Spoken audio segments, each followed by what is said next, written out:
every once in a while, there's a conversation we have on this show which just blows me away.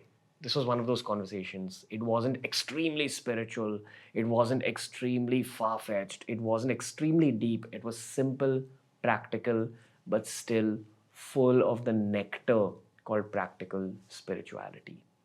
This is Satpal Bhai of Nanak Naam on the Ranveer show, speaking about Sikhism, speaking about all of Sikhism's teachings, not really the entire story, but what are the modern day applications of Sikhism?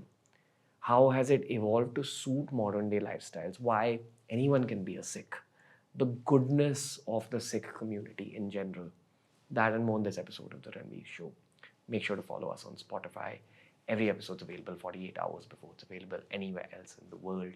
It's episodes like this that I know the team and myself were destined to do at some point in time.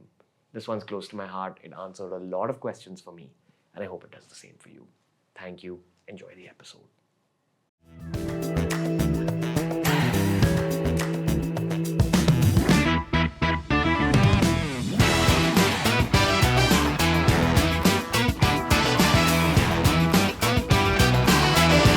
Satpal Singh Bhai, welcome to the Ranveer show. Such an honor having you on the show. I love the message that you're putting out in the world. I love the way you're a modern representation of the spiritual school of Sikhism. And for me, this conversation is all about learning much more about Sikhism.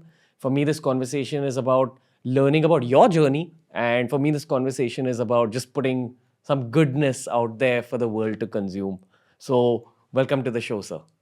Thank you so much for having me, Ranveer. It's a real pleasure. I've been following your content for quite a while, and it's so inspirational how you've taken the younger generation on your own spiritual journey and how much you're exposing people to what it means to live a busy modern life, but still have that spirituality at your core. So it's a real honor for me to be on your show as well. I'm really inspired by the work that you do. No, the admiration, the inspiration, the honor, it's all mutual. Trust me. But you mentioned something specific. You mentioned how it's important to have that spiritual core when you're going about your modern day life. I feel modern day life, especially considering where we are as a race of human beings, it's all about speed and pace and power to some degree. You're supposed to kind of run at it with life, be it your career, be it any kind of growth. Someone once told me that if you do want to run with speed and you do want to help other people, that means there's going to be a loss of energy from you and your mind and your body. And therefore, you need to gain that energy back from somewhere else. Think of it like a petrol pump for your mind and your body and your soul.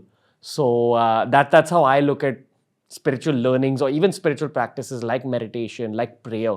That's what all this is for me. Somewhere it is a practical, selfish kind of intention in my heart.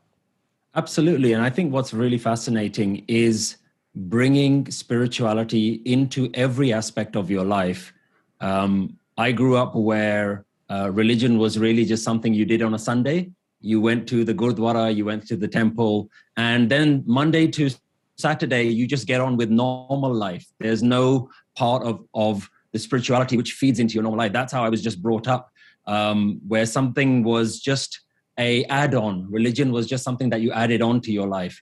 Whereas as I've grown up, I've begun to realize that actually, if you begin to understand that spirituality is really just a mindset, then that mindset needs to be carried through into everything that you do. And more importantly, it's about how you interact with everything. How do you interact with stress? How do you interact with the pressures of your boss giving you too many things to do at work? How do you deal with things in life happening that don't go according to plan, or people not acting in the way that you would like them to?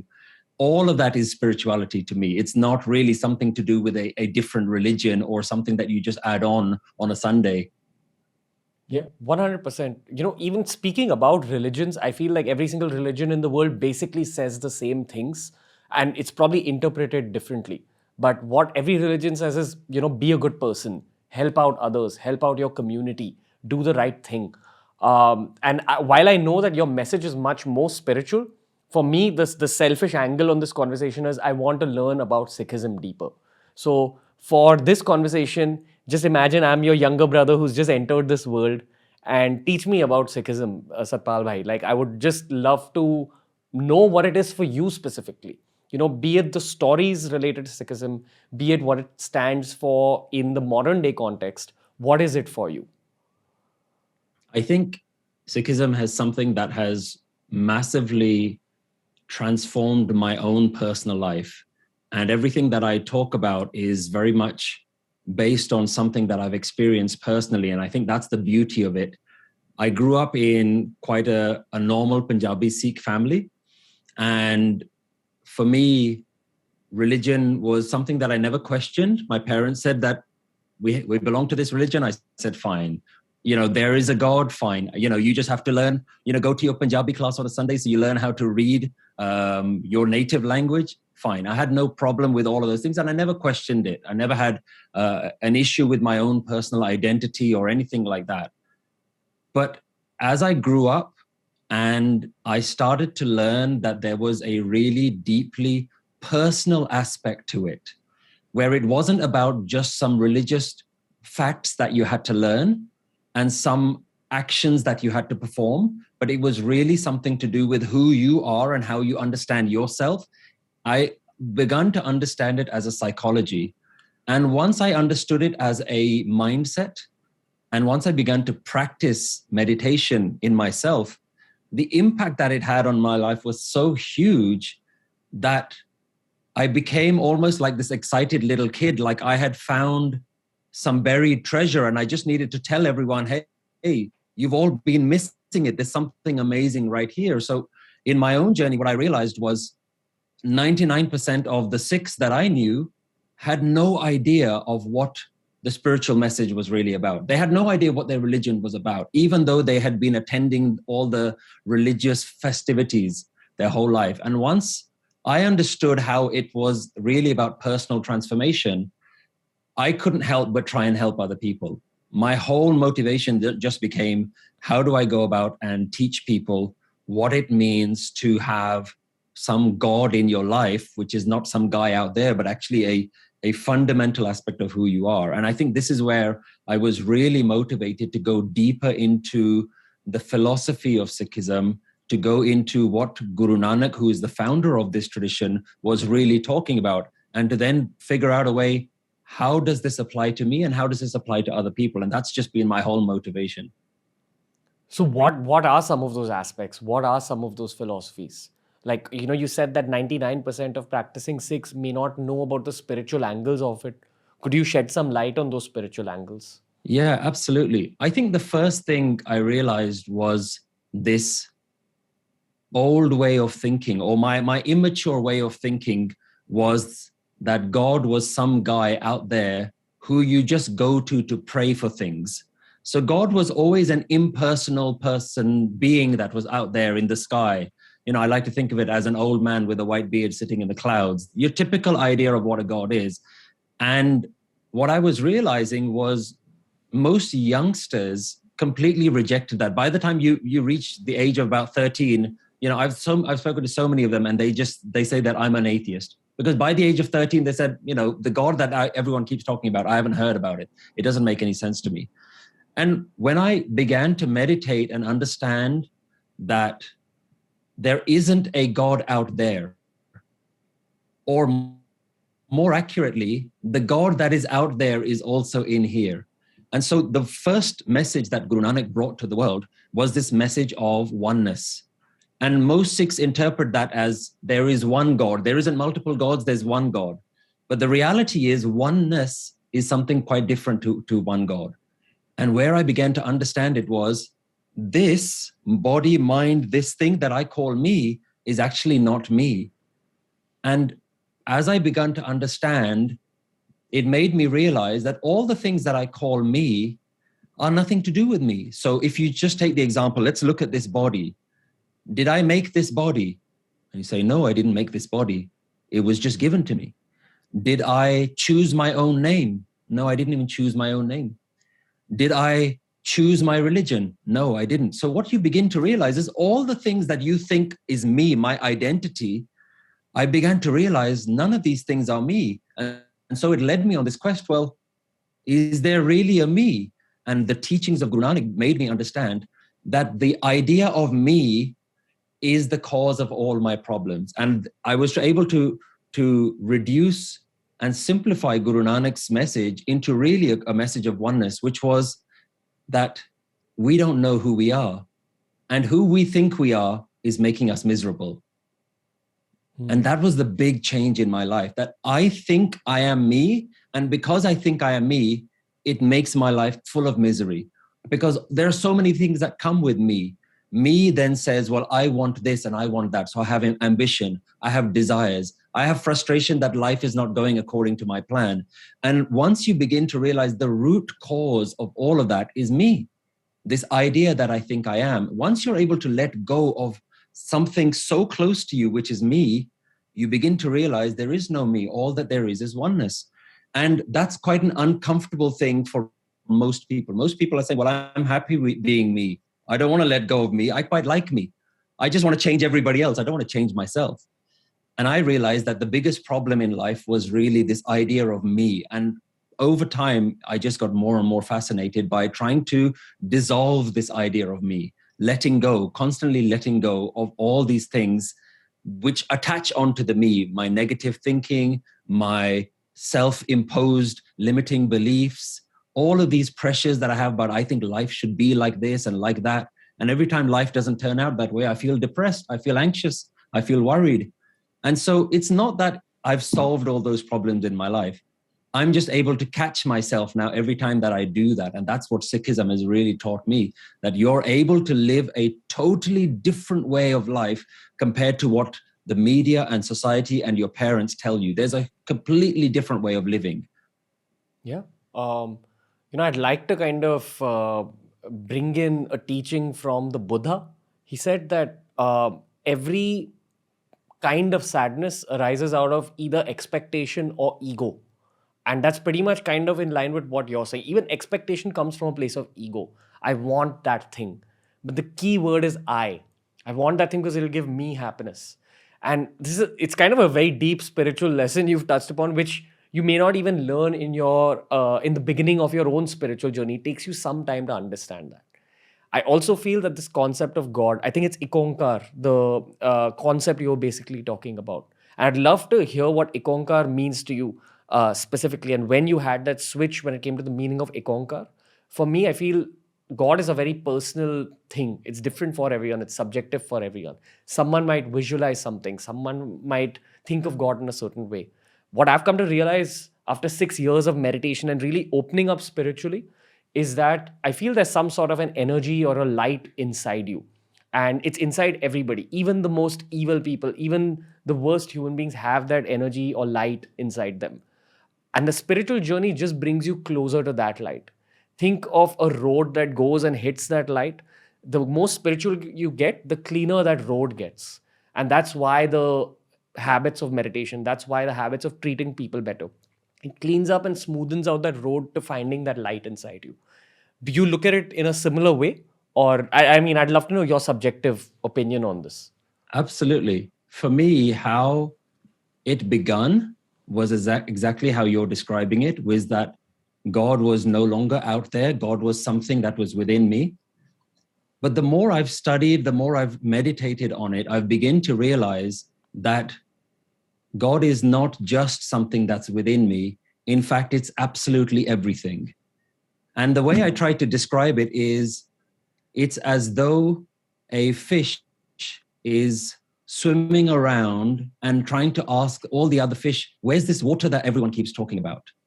And the idea is that this becomes so difficult to see because the fish can't see the water. He's in the water. He's breathing it in. Every time he opens his mouth, the water is there. He's made of water. And it becomes a realization that if you're going searching for God, as soon as you do that, you've lost the plot. You've gone the wrong direction. And the first realization is to understand that every single thing, physical and non-physical, is God.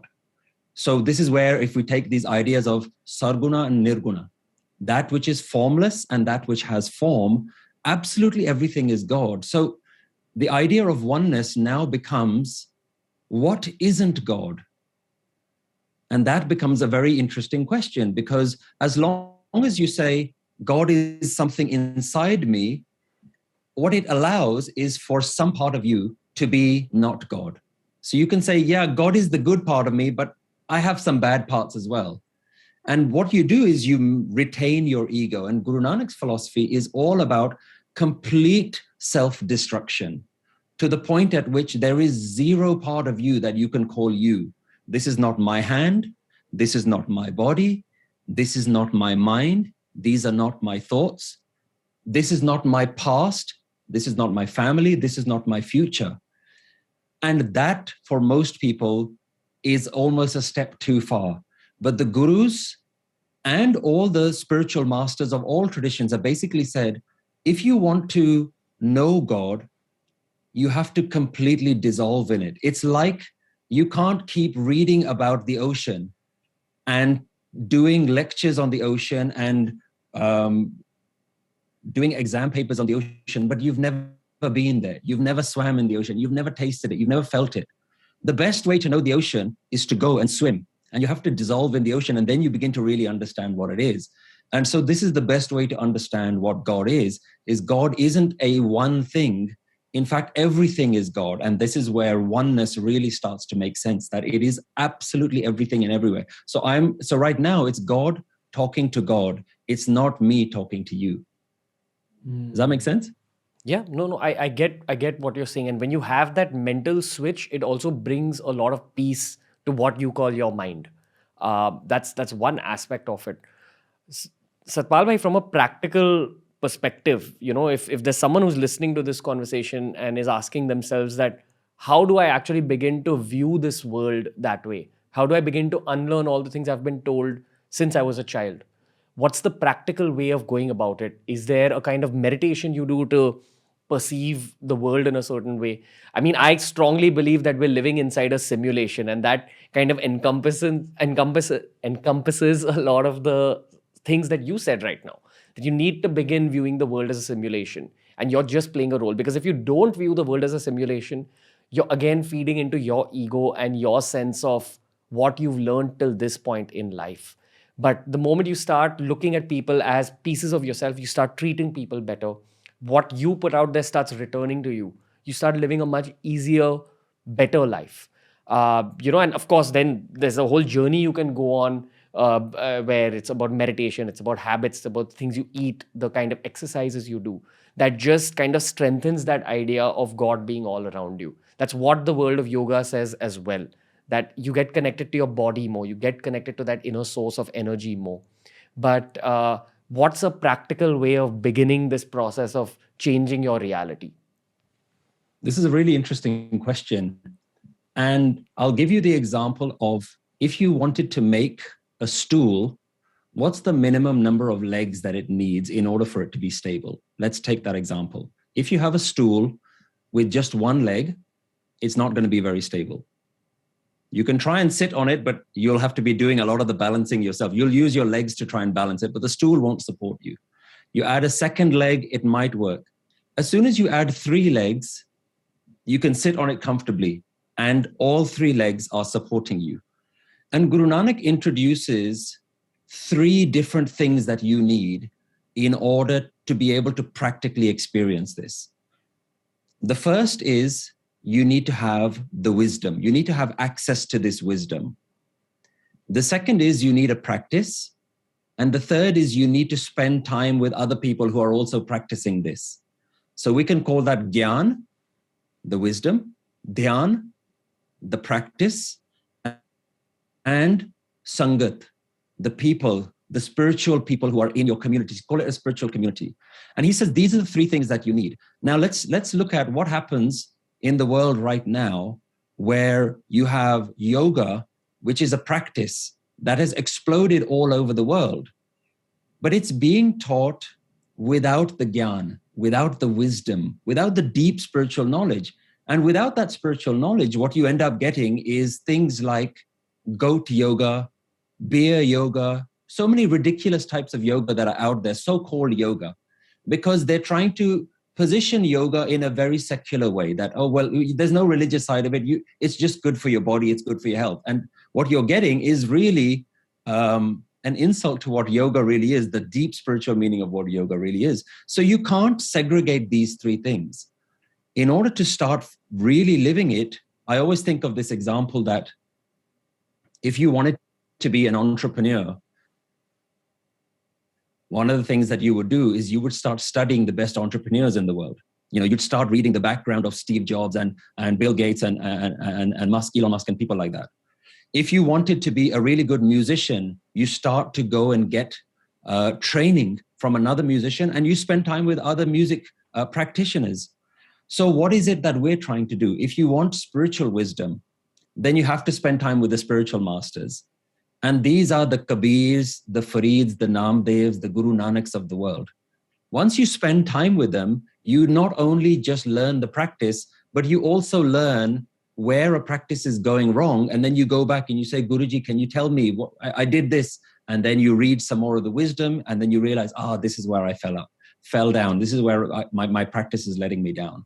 So I think there are three things that you need. Meditation, I'm a massive believer in, but meditation on its own, I believe without the wisdom, can actually increase your ego. Can you increase your sense of self-importance? So you have to have that guru there, that teacher there, that really humbles you, that tells you every time you're doing something wrong and actually gives you that little bit of groundedness. And you need that other community of people that are just supporting you, saying, yeah, this meditation is not working right now. And that community tells you, well, I try this now, try this. You need all three angles. And that, I think, is the most important thing if you really want to progress in this. Satpal, you said something very interesting right now about how meditation without the right guidance or the right information could actually lead to your ego swelling up. So again, in the world of yoga, there's a concept called siddhis, which means that as you meditate, your inner world becomes much calmer. And as your inner world becomes much calmer, it leads to sort of your mind unlocking its own abilities. Now, some people might experience those abilities and think to themselves, oh, I'm becoming smarter. Oh, I'm becoming capable of this. Oh, now when someone's in front of me, I can scan them, from A to Z. Is that what you meant by your own ego swelling up, where you experience these so-called superpowers and you think that you're doing something great? That's one part of the question. The second part of the question is, what are some of those things that you've experienced through your own journey? And how you corrected those, because I'm sure even you must have gone down a path of your ego slightly swelling up and you having to correct yourself. Yeah, that's exactly what the idea of ego swelling up means, that without having a master there to keep your ego in check, it's very easy for you to increase this idea of self-importance. Look how great I am. I'm meditating. I'm better than you. I've got a golden ticket to heaven. I'm definitely going to go there now, but look at you. And so this is where, for me anyway, Guru Nanak's philosophy has massively impacted my life, because when you read some of his wisdom, he does not allow room for even one shred of ego. He completely destroys the ego at every moment, because he's so convinced that ego is the biggest barrier to you connecting with oneness, God, divine, whatever it is. That your sense of self-importance, that I am something. It's very interesting that the ego is so subtle and so easy to trip you up. There's another side of the ego which you may not even catch. One is the spiritual ego, which you've talked about, that I'm better than you, that I can do all these spiritual things. But you can also have another ego, which is, I'm such a sinner. Look how small I am. I'm nothing. I'm humble. I'm nothing. But even if you do that, you retain a little bit of I am. At least I am. I'm a sinner, but at least I am. And Guru Nanak doesn't allow for this at all. So his whole philosophy is constantly teaching you, nothing is you. Learn to let go at every single level, that nothing belongs to you. No part of this belongs to you. The very idea that you exist is an absolute fallacy. It's just false. And only when you go into your meditation, and there are many different meditation techniques that essentially ask this question, who am I? Who are you? And when you meditate on that idea, you realize I can't actually find the thing that I call me. Yet all the time that I'm driving around and walking around and speaking to people, I believe I'm in control of this body. But when you close your eyes and you start to introspect, you realize, I can't find this thing called me. And that's where you realize the delusion of me itself. It's not actually there when you go look for it. I do have a supplemental question, which is related to competition in the middle of all this. And I personally feel like competition is of two kinds. One's with your other competitors, people who are competing with you, say, in your same career.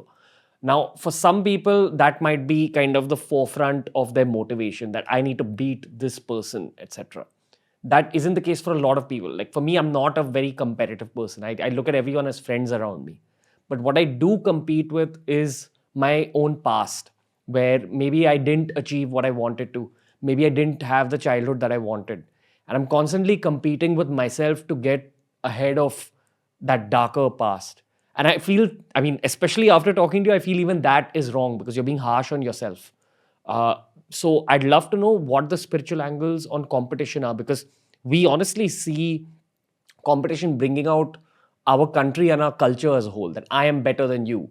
My thought is better than yours. My political belief is better than yours. My religious belief is better than yours. But that's just going to be a source of misery for you and your mind. And we've also got influences from the West. And again, I'm not using the West to say that that's how they think wrong and this is how we think right. But there are a lot of Western influences which really highlight competition as a forefront. The Last Dance featuring Michael Jordan, or when you see your favorite athletes talk about competition, it fuels competition mindsets in a young person watching sport. So in this world that teaches you to be more competitive and is built out to make you competitive, how do you kind of break past that? That's fascinating, because when we look at the most successful people in the world, the most competitive people in the world, let's look at the billionaires of the world. The question I always ask is, are the richest people in the world the happiest people in the world? And we all know deep in our heart that they're not the happiest people. Yes, they have a lot of material wealth, but there's also very high levels of depression at the people who have so-called succeeded, either in business or in sports or in the arts or in any part of their career. Because what you've done for such a long time is misery has been fueling you. So I'm not happy now. I will only be happy when this level is achieved. And because you even if you achieve that level, the practice that you've been doing every day is, I'm not happy, I'm not happy, I'm not happy. So guess what happens when you actually reach that level? You're still in that mindset of, I'm not happy. There are very few people out there that have said, I've made all the money I want to make, I'm done. Or I've reached the level of success that I've done, that I needed to, and I'm done. Most people who do that all of their life, they are so wrapped up in constantly trying to achieve more that they've let their mental health completely deteriorate. And I'm sure with so many people that you've interviewed, you've realized that the successful people are still not mentally healthy. They're still struggling on that aspect of it. So it goes back to asking yourself a very personal question. Why do I want to compete? What is at the root driver for me? Is it happiness? Is it something else? Is it to please my parents? What is it? And so you realize that if happiness is your goal, save yourself the trouble. Realize right now that you can achieve material success, competitive success, but you will not get happiness in that particular method. So then you have to ask yourself the question, am I willing to do that? Am I willing to compromise my own sanity and mental health for all of those potential worldly gains? And this is something where religion and spirituality is at this point not trying to be prescriptive. It won't at any point tell you, don't go out and chase a career. It won't tell you, don't do these things. It'll tell you, these are the things that you need to sort out right now. And if you can sort them out, then let those other things come in. But these worldly things are not going to be the things that give you the deepest happiness, because the reality is, whatever you achieve in life, you're not going to be able to take it with you. Absolutely everything, including having perfect fitness with your body, having a perfect house and a great car and a perfect family and great career, none of those things are actually going to last. So you're building all of your happiness on these very shaky foundations. So the spiritual wisdom is always saying, it doesn't matter what you do. Go ahead and do those things. That's not the problem. But while you're doing it, can you be centered? Can you be still and happy? And can you be happy right now in this moment and not have to think about the next moment as delivering happiness? It's that whole if only, we're always living, if only this happened, if only that happened. And just from my own personal life, I've seen so many of those if onlys, and I still struggle with them sometimes. I still have career ambitions. There's still things that I want to achieve. But in my mind, I catch myself when I see that, have you fallen into that trap again? Do you somehow believe that happiness is over there? Happiness is tomorrow? And then I have to remind myself, no, happiness is available to me right now. Peace and bliss is available right now. And every human being at the root of it is really only chasing peace. And what we don't know is that peace is inside of us. We think that peace comes when you have all of these things. And I think that's the only way that I can answer the question around competition, is figure out why you're trying to compete. I mean, the kind of practical way I've gone about this in my own recent past is, if I'm feeling any sense of competition, any sense of feeling lesser, any sense of feeling anger or greed or any emotion that I think that shouldn't be there in my mind, I go into a deep meditation session. And for me, that's what works. And by the end of that meditation, I'm fine. I have both contentment and inner strength to a certain degree. And the reason I bring this up is, this is the kind of benefit of 6 years of meditation, 5-6 years of it. When you meditate in the long term, that session of your meditation becomes a safe place for you. And if you are feeling those negative emotions, it's like going in for a shower. You've got dirt on you, you just like wash it off. So that's one practical kind of angle on this that I wanted to highlight. But Satpal bhai, you mentioned about things that you take with you after your own death. And I know that, every spiritual person consciously has this moment where they start thinking a lot about death. And it's a subject that I've thought a lot about over the last 2 years, seeing the amount of death we've seen in the world with COVID. I've thought of my own death. I've thought of the death of my loved ones, my teams, the people closest to me. What I have strongly started believing in is a concept of rebirth. I do feel that things will begin again, things will reboot again. What do you think about rebirth? Is it something you think about consciously? Because it'll be about, they say that your rebirth and your next birth is decided based on what you've done in this birth. I have 2 questions for you. One is your opinion on rebirth. The second is, why is someone born as a Sikh? Why is someone born as a Hindu? Why is someone born as a Buddhist, a Muslim? Why is someone born in a tribe in Africa? Why is someone born in some other kind of religion? What do you think decides all that? Do you think Sikhs are born often as Sikhs again? I'd love to know your opinion on this. It's interesting that death is so intertwined with many spiritual traditions, and becoming comfortable with your own death is seen as a fundamental part of any spiritual practice. Being comfortable with the idea that this entire story that I've built about my life story, this whole character, I am like this and I am like that, and I want to achieve all these things, all of those are going to end. When I look at the Guru's teachings, Guru Nanak's teachings, one of the things they try to do is they remind us that death is always hanging over you. They give the example that a crane is a type of bird that's standing very still and looking at the water. He looks like he's meditating, but really he's keeping really still so that he can catch the fish.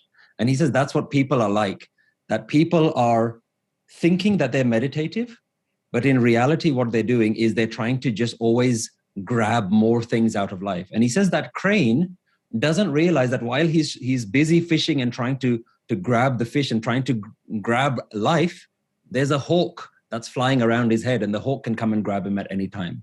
So the idea that death is going to happen to you is not only a absolute fact, but a fact that we don't like to think about is that it can happen at any time. So in my own practice, how I've become comfortable with death, and I'll move on to the rebirth question that you had as well. How I've become comfortable with death is that every single day, there is a chance that I may die. And in fact, my personal practice is I wake up every morning, and one of the mantras that I say to my head is, today could be the day that I die. And I become very comfortable with that idea that today could be the day. Today is no more or any less special, even though I'm perfectly healthy. And we all know so many people who were perfectly healthy one day, and then the next day they were gone.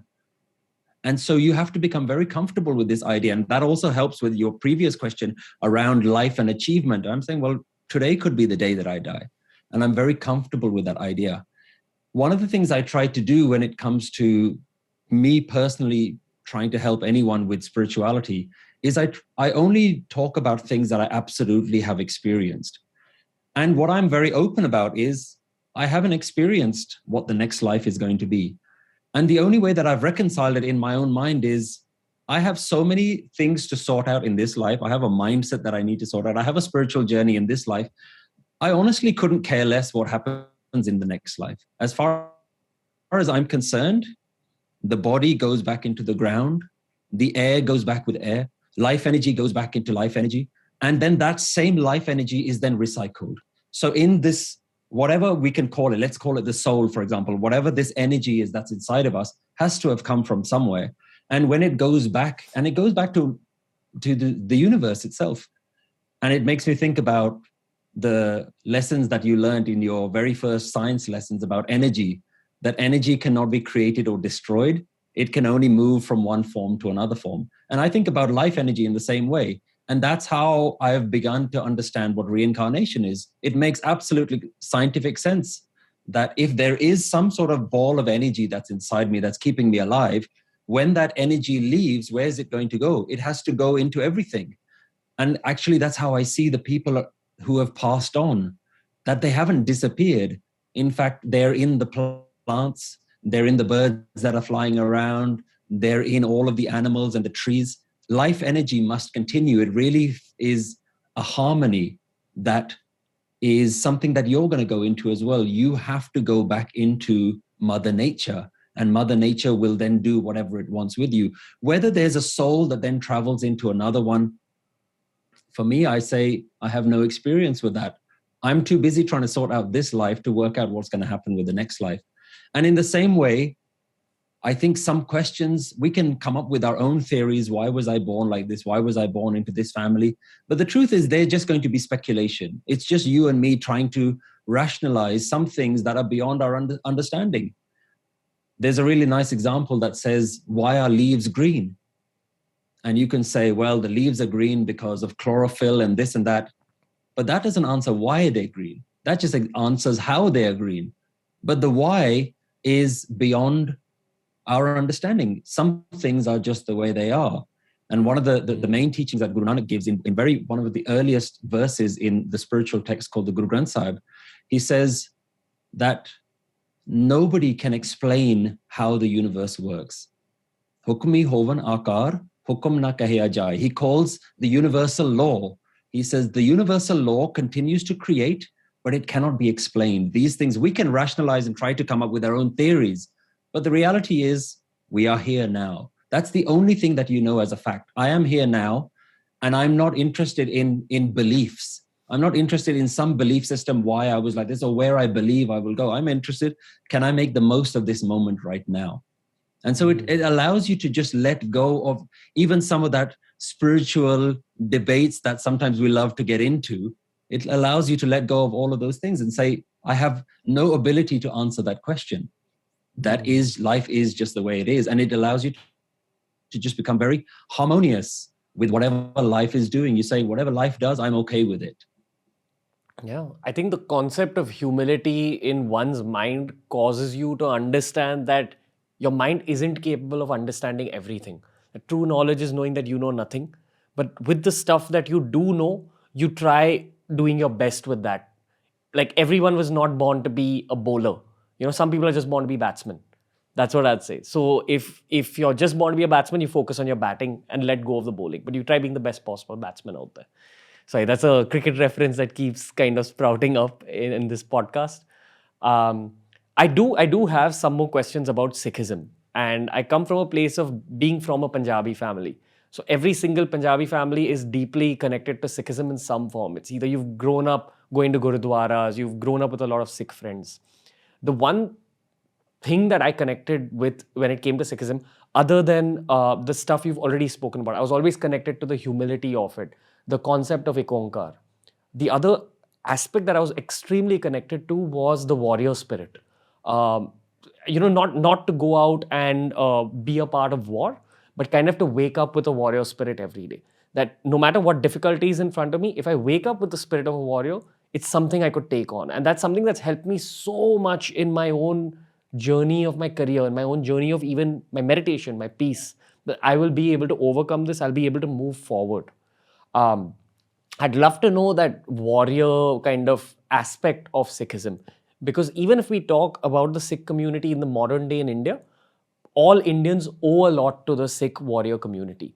Be it the independence movement, be it before that, when the country was undergoing invasions, the Sikhs were the first line of defense. They're the warriors that go to the forefront. So it was so inspirational for me to just be a Punjabi and kind of know that, okay, these are my brothers, who went there. They're all Indians as brothers. You could kind of look at that from many angles. But on a personal boyhood level, for me, the warrior aspect of everything that Guru Gobind Ji said was so kind of important in shaping up my own mind. So I'd love to know what you have to say about that warrior aspect of Sikhism.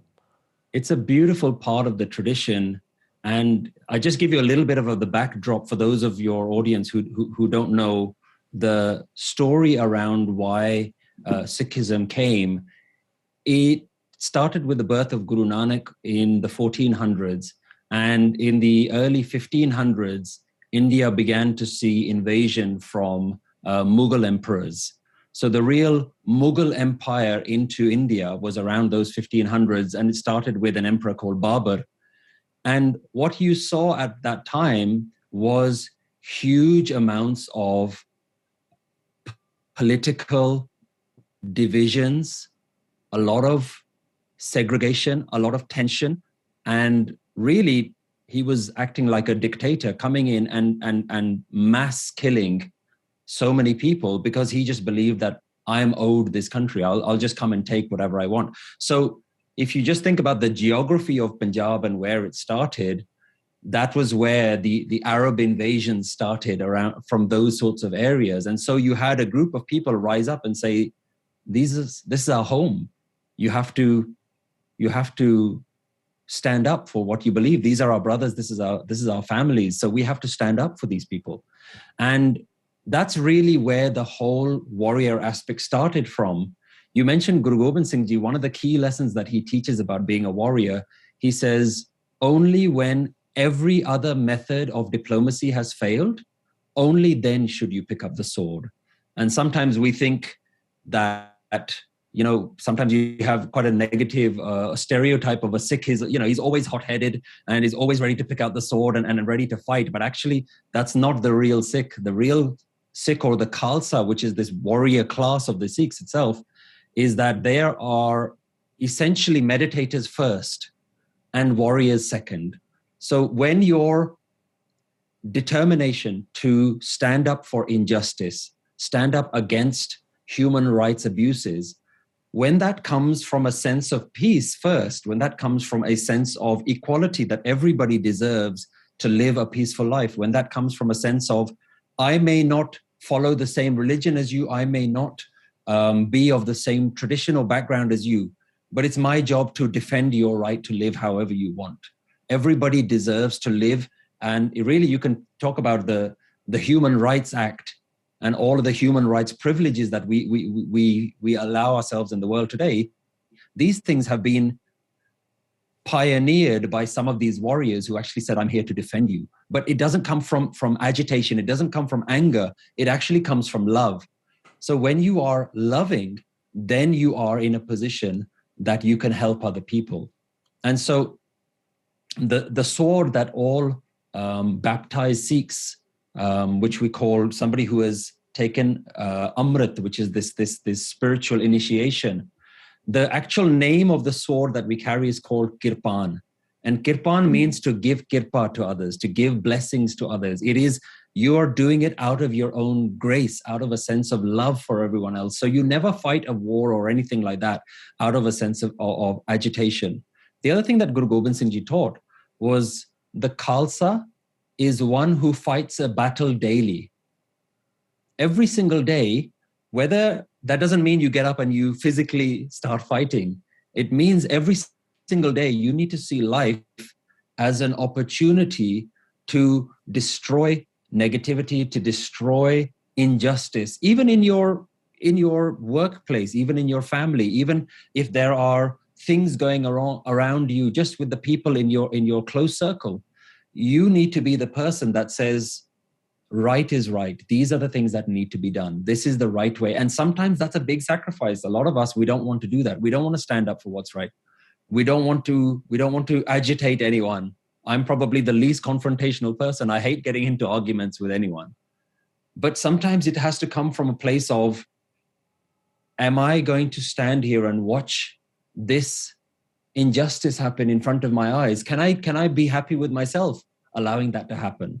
And when you're agitated internally from the things that are going on around you and you say, no, something has to be done, that's who a true warrior is. So a warrior is one who's coming from love, not from hatred or segregation. In fact, even the person that you are fighting against, so to speak, you're doing it with love. I'm doing it so that you may understand that there's a better way to live. I'm doing it out of blessing for you, that you need to understand that there's a better way to live. And I won't do that with a sword first. I'll do that first with my kindness, with my words, with my compassion towards you. Pal bhai, I would love to know a little bit more about the kirpan, the kadha.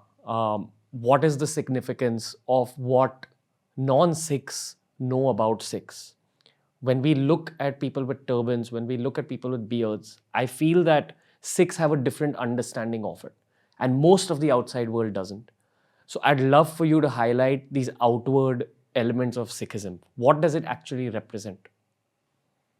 First and foremost, it's really important to clarify that these things, the kirpan, the kada, the kesh, all of these things, these don't make you a Sikh.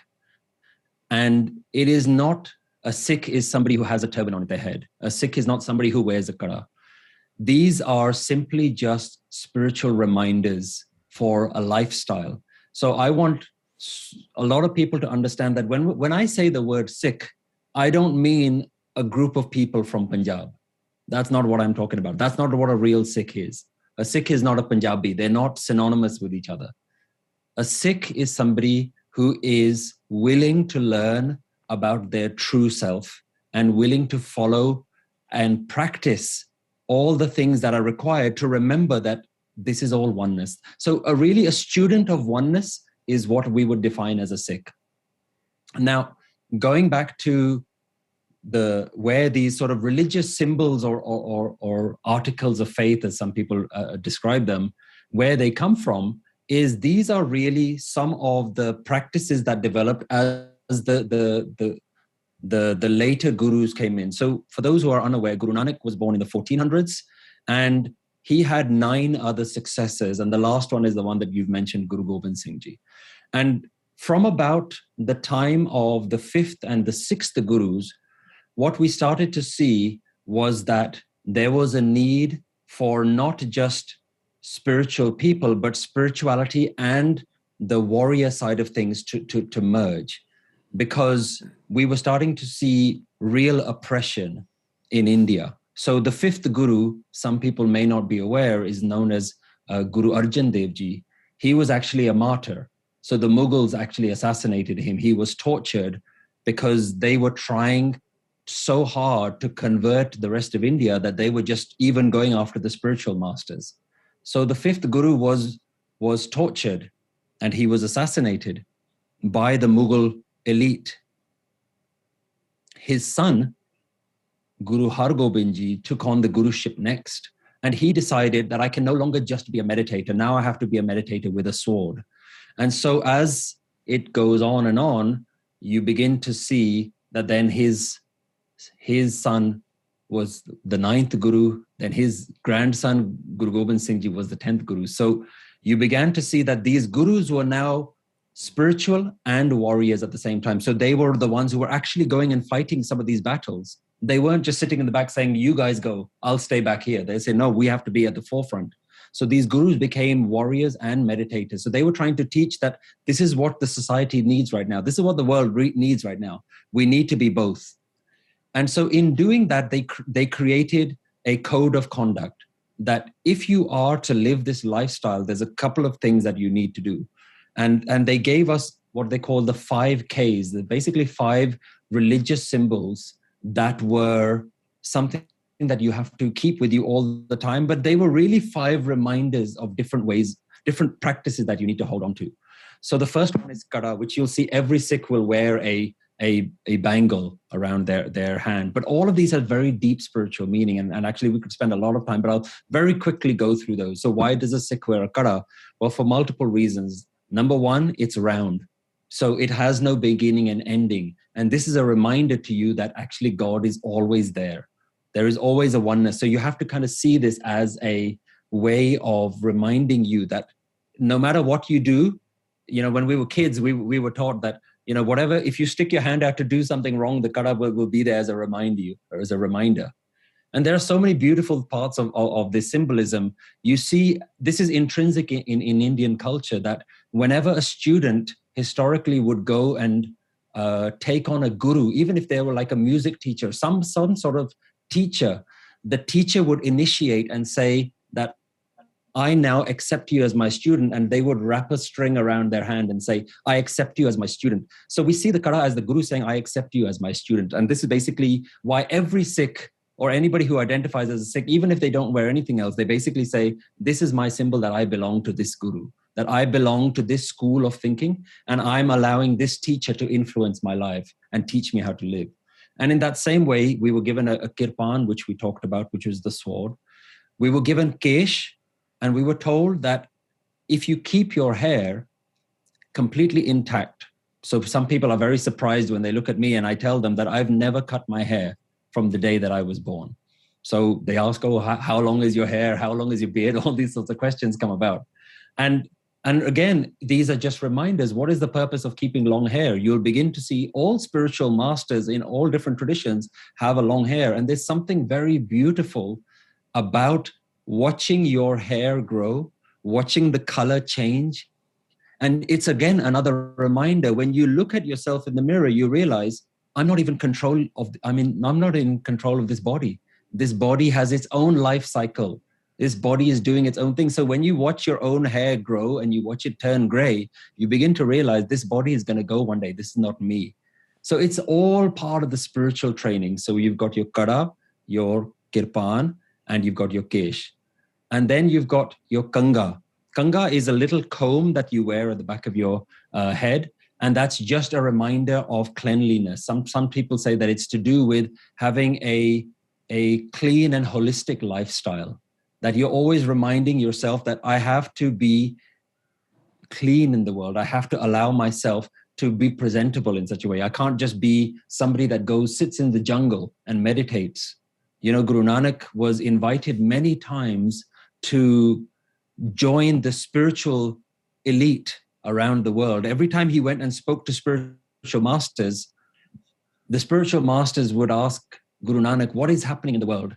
And Guru Nanak's reply was, the world is burning and the people who can help are sitting up here on a mountain meditating. And Guru Nanak rejected this idea that you need to go sit in a mountain or be a monk in order to be spiritual. He said, I'm going to show you that I can have a job, I can have a wife, I can have children and still reach spiritual peak. And the reason I'm going to do that is because that's what normal people do. Normal people are doing this. So I need to show them, how do you be spiritual doing normal things? And that's what that kanga represents, living a lifestyle where you're just carrying out your daily duties. And the final is a kashera. Kashera is these briefs, these shorts that you wear underneath your clothing. And again, that's about self-restraint. Your kashera is about, don't think that your life is just about trying to get as many relationships and sleep with as many partners. It's about having self-restraint and not thinking that life is all about going out there and just grabbing all all the sensual experiences in the world. So all of these things are really practical reminders of how you can live your life, because there are so many instances in life where your mind does get tempted, your mind does go in the wrong directions, and you use these tools to remind you that this is not what I'm really here to achieve in life. And when you look at yourself in the mirror, the idea is you shouldn't see your own reflection. When you look in the mirror, you should see your guru's image. And when you see the guru in front of you, then you realize, oh, my life is about my guru. It's not about me. It's about my master teaching me how to really live, not about just me trying to figure out life in my own way. But it doesn't mean that if you don't have these things, that you're inferior in some way, or that you're not a good Sikh. Anybody from any background can be a Sikh. Guru Nanak's most beloved companion was somebody called Pai Mardana, who was a Muslim. So Guru Nanak and Pai Mardana traveled around the world for decades. And so his best friend was a Muslim.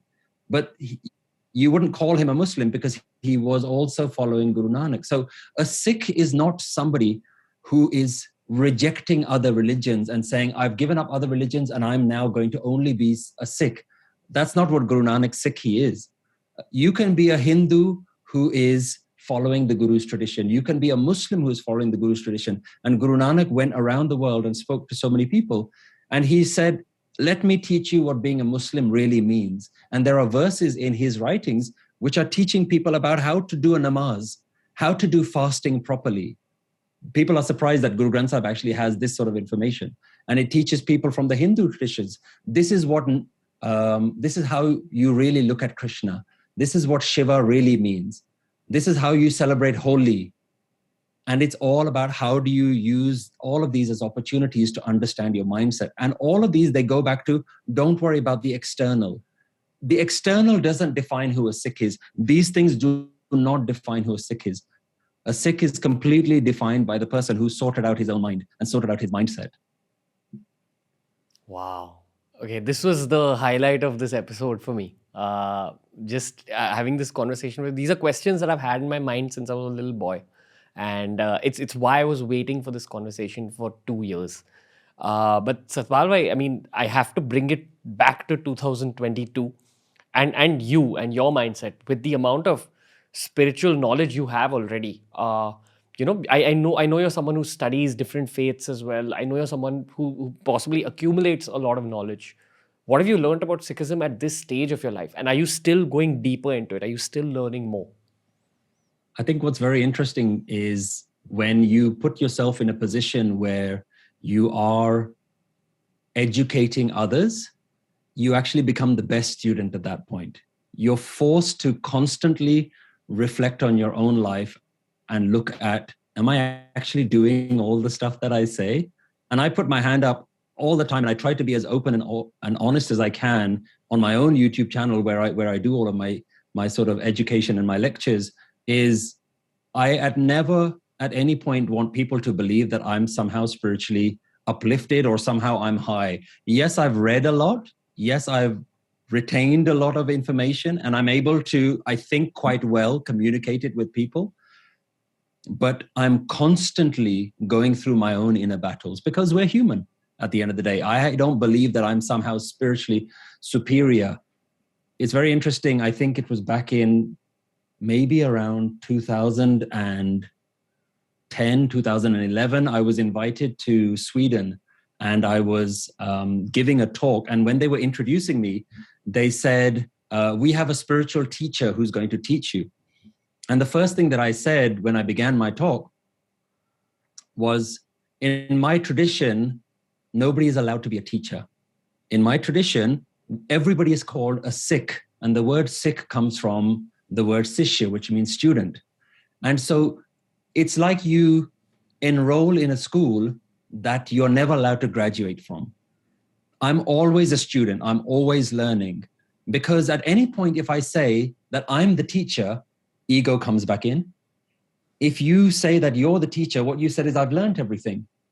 And so my mindset is constantly that I am still trying to apply this in my daily life. And sometimes you fail so badly. Sometimes you get so angry, so stressed, so worked up in your own life. And you have to take a step back and you have to look and say, wow, where's all those teachings gone now? Where's all those things that you've been studying and teaching other people, and still you're falling down? And it really humbles you to realize I'm nowhere. I haven't achieved anything. If I'm still doing this, I mean, being a parent is so difficult that so many times you just catch yourself getting frustrated at your kids because they're just doing something that you've tried to tell them 10 times, don't do that. And you see how easy it is for the mind to get worked up. And then you begin to realize, actually, I still haven't learned anything. I still need to practice this every day. And the only way that I've begun to understand what this practice means in my life, what meditation means in my life, is that I used to think that I've meditated so many times and I've done so many years of meditation. Why am I not spiritually higher anymore? Why haven't I achieved something even higher? And I realized quite recently that that's the wrong way of looking at it. The better way to look at it is like the way we brush our teeth. We never brush our teeth in the morning and think, why do I still need to brush my teeth? I've been brushing for so many years, and by now my teeth should be clean. We don't think like that. We all know that every day dirt accumulates, and so every morning you have to brush your teeth. And in the same way, I've begun to understand meditation in the same way, that every day my ego increases, every day my attachments to the world increases, and I fall down the trap of my own ego.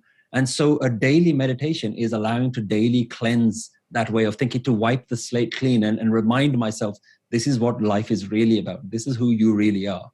And so I always say that I'm at ground zero. I'm at like level zero. I'm never any higher than level zero, because every day I find a way to get back down and fall down back to the ground again.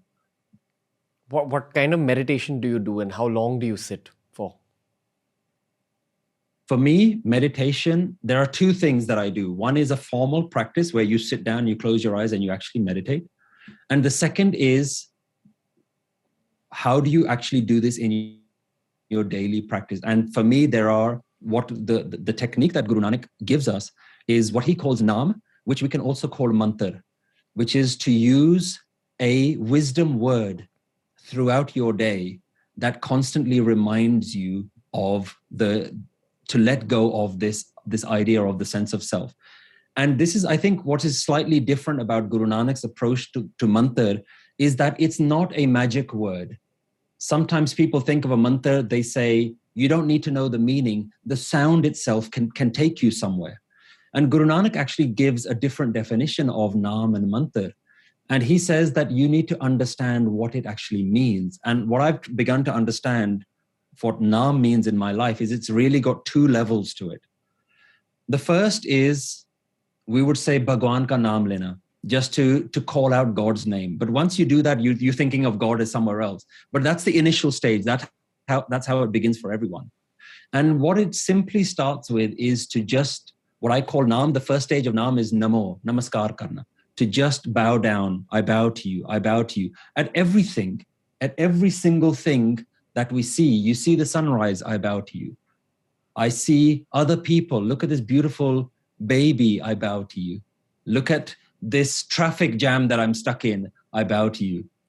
Look at this really busy, crowded marketplace, I bow to you. So that's that initial stage of Naam. And whether you sit and you do that in your practice as you're closing your eyes, or you're doing that as you go about your daily life, that I bow to you, I bow to you, I bow to you becomes so habitual. It becomes so much ingrained in your daily practice that it leads you to the second stage of what Naam does, is Naam goes from Namo, Namo, Namo to Name, Name, Name. There is no me, there is no me, there is no me. Even this, I bow to you, there is no me. And so for me, the whole purpose of meditation is to dissolve the sense of I am, dissolve the sense of ego, that I am something, that and this is the real difficulty of what I believe Guru Nanak's technique is that he's not allowing you to say meditation is for you to improve your career. Meditation is for you to get to call God. Most people do God as Naam and Mantar Jap as God calling. It's almost as though you're sitting here and saying, come on, God, come on, God, come on, God. And then God doesn't come and they say, okay, I'll try again. I'll see you next week. I'll try again. So what I try to do with my own meditation is I am reminding myself to let go of the idea of me. And whether I do that sitting down or whether I'm doing it as I'm walking around is constantly just reminding me that life is not about me. This body is not about me. This situation that is happening right now is not about me. I'm here, I'm participating in it, but I'm not here as a real sense of self. It is God talking to God. This is oneness talking to oneness. And the amount of peace that brings in your life. And it doesn't mean that you don't do anything. It doesn't mean that you don't react or you don't act or respond to the certain situation. It means that you're able to just be in complete flow and harmony. And that to me is what the real meditation is trying to get you to, where you completely accept whatever life is doing, even if that means that you may need to respond in a particular way. I think a lot of the times when people have heard me talk online, they think that when I talk about acceptance, which is one of the big subjects that I try and share, is they think, well, I've got a really difficult person in my home right now who's abusing me. Do I need to accept that? And they think that acceptance means inaction. And that's not the same. They're not the same thing. And for me, my meditation is constantly just trying to remind myself that whatever is happening in life, I'm okay with it, even if it means that I need to do something about it. I'm coming from a sense of peace. So for me, meditation is something that is just happening 24 hours a day when I remember to do it. That's the goal, to try and be that in that space 24 hours a day. But I'm not stopping myself from meditating. One of the best experiences I used to have when I was sitting on the train going to work every day, going into London, and I'm experiencing these deep senses of joy and bliss and euphoria. And I'm looking around me and everybody else is on their iPhones and reading the newspaper and everybody looks miserable. And I'm thinking, wow, this is possible wherever anything is happening. And I think that's what you begin to realize, that meditation has the ability to lift you up in all scenarios of life. And I think that's, to me, where you've begun to understand that meditation isn't something that you just do for 5 minutes or 10 minutes a day, or even if you do it for an hour. It's the real world application where meditation really counts. And that's what I try to practice as much as possible. Wow. Satpal bhai, just speaking to you left me feeling extremely calm by the end of this 1 hour or so that we've recorded. I asked you a lot of my personal questions, and that for me is what I save for these spiritual podcasts. So while I have a ton of questions about Sikhism, about the universe, about how to go about your daily life from that place of the Sikhi thought process, I think we'll save that for another episode, because I want people to go back to the beginning of this episode and reabsorb some of it, because some of the stuff you've spoken about is a little heavy. And I feel that with these kind of podcasts, people do need to retain things to really kind of get the nectar out of this. So just want to conclude this episode with me bowing down to you genuinely from my heart. I know that I know the humble way that you look at life, but I do feel that you are a big kind of channel for God's work to be done in this world. So it was an honor hosting you on the show, sir. Really, it was an absolute pleasure as well. I said to you offline that I'm so inspired by the work that you do.